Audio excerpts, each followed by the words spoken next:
दोस्तों, कोरोना काल में यानी कोविड-19 काल में मैंने बहुतों को पैनिक डिसऑर्डर से गुजरते देखा।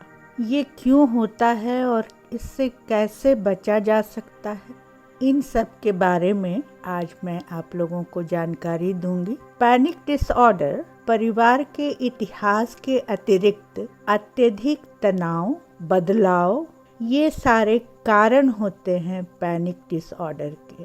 कोरोना काल में ऐसी स्थितियां आई कि बहुत से लोग अपने परिवारजनों से बिछड़ गए। उनके बच्चे कहीं हैं, उनके पति कहीं हैं, उनके पेरेंट्स कहीं हैं। इसके अलावा बहुत से बुजुर्गों का निधन भी हुआ। उनके जाने का गम भी परिवार वालों को इस तरह के डिसऑर्डर से ग्रसित किया। इस तरह के डिसऑर्डर के लक्षण क्या होते हैं? ऐसा लगता है कि उन्हें एक तरह का डर पैदा हो रहा है कि वो भी कहीं मर न जाए, या किसी भी काम को करने में उन्हें खतरा का अनुभव होता है। हृदय गति अत्यधिक हो जाती है, पसीना बहुत ज्यादा आने लगता है, उनके हाथ पाँव में कंपन होने लगता है। कभी कभी इस डिसऑर्डर के कारण बहुत से लोग बिल्कुल ठंड पड़ जाते हैं। किन्हीं की सांस की गति अत्यधिक हो जाती है, किन्हीं की सांस की गति कम हो जाती है।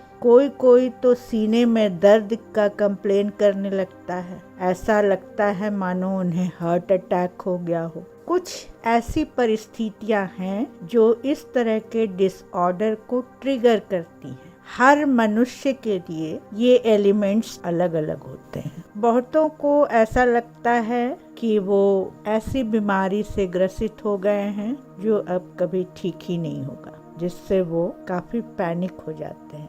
कैंसर के रोगियों में यह आम बात होती है। इसके अतिरिक्त जिनका लीवर फेल हो रहा है, जिनके किडनी फेल हो रहे हैं, उन लोगों को भी इस डिसऑर्डर से ग्रसित होते देखा गया है। तो सवाल उठता है कि इससे कैसे बचा जाए। तो बहुत लोग इसके लिए दवा लेते हैं और बहुत लोग कुछ ऐसे उपाय करते हैं जिससे वो इस डिसऑर्डर से बाहर निकल आते हैं। बहुतों में नकारात्मकता की भावना बहुत ज़्यादा हो जाती है। बहुत लोग इस बात से डरे होते हैं कि मुझे फाइनेंशियल क्राइसिस ना हो जाए। बहुत से लोग अत्यधिक काम के कारण खाना पीना नहीं खा पाते हैं ठीक से। बहुत से लोग सोशल इवेंट्स से डरते हैं क्योंकि उन्हें अकेले रहने की आदत हो जाती है। बहुत लोग लड़ाई झगड़े से डरते हैं। बहुत लोग स्ट्रेस में आ जाते हैं।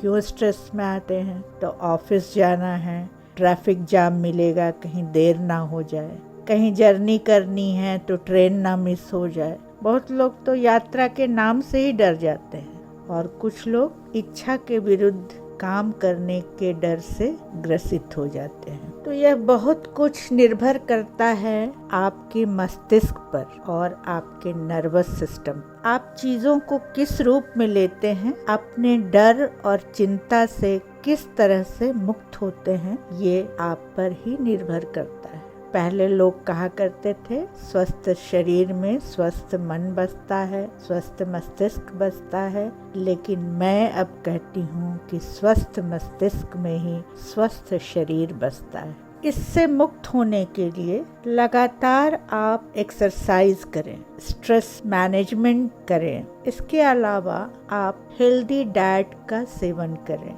खास करके हर्बल सप्लीमेंट और वैसे डाइट जो ट्रिप्टोफान एक एसेंशियल एमिनो एसिड है, उससे रिच डाइट को ही आप इस्तेमाल करें। ट्रिप्टोफान जिन चीज़ों में पाया जाता है, जैसे पाइनएप्पल हुआ, केले हुए, टमाटोज हुए, पनीर हुआ, अंडे हुए, सैल्मन फिश हुआ, इन सब चीज़ों में ट्रिप्टोफान की मात्रा अधिकता में पाई जाती है। और ये ट्रिप्टोफान जो है वो कारक होते हैं सेरोटोनिन बनने के। इनके अभाव में सेरोटोनिन कम बनता है, जिससे एंजाइटी होती है, और ये सब खाने पर सेरोटोनिन की मात्रा पर्याप्त रिलीज होती है, जिससे एंजाइटी धीरे धीरे दूर होने लगता है। अपने इंट्रापर्सनल रिलेशनशिप को भी विकसित करना बहुत ज़रूरी है। यानी आप खुद से बात करें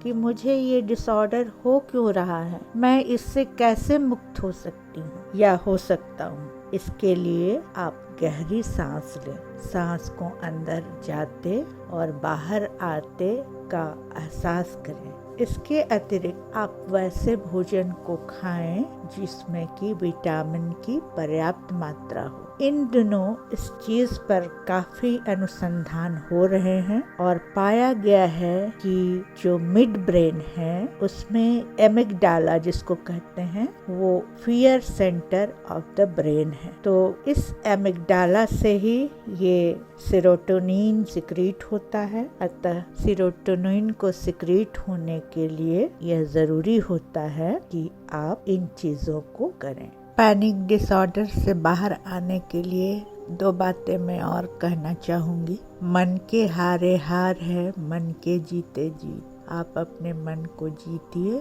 और इस डिसऑर्डर से बाहर निकलिए। दूसरी बात यह है कि डर सबको लगता है, पर डर के आगे जीत है। धन्यवाद।